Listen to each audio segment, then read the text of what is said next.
Era il 29 gennaio 1910 quando nasceva il Calcio Padova. Tra pochi giorni saranno esattamente 109 le candeline sul bianco scudo.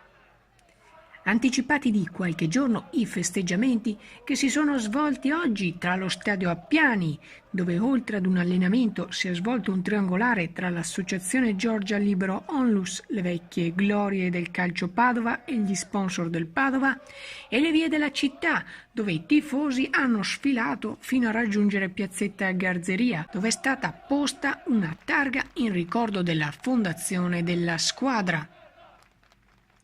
Nel frattempo la tensione aumenta in vista del derby di domani con il Venezia. Dopo i 3 punti guadagnati con l'Hellas, il Padova deve assolutamente continuare a vincere per poter sperare nella salvezza.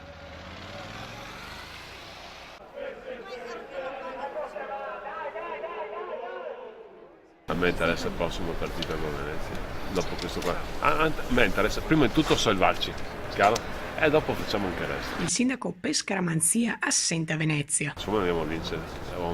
Brugnaro mi è simpaticissimo.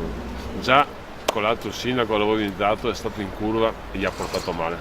Però penso che anche Brugnaro porta male vedere partite. Sfiscia Marciani News, Padova.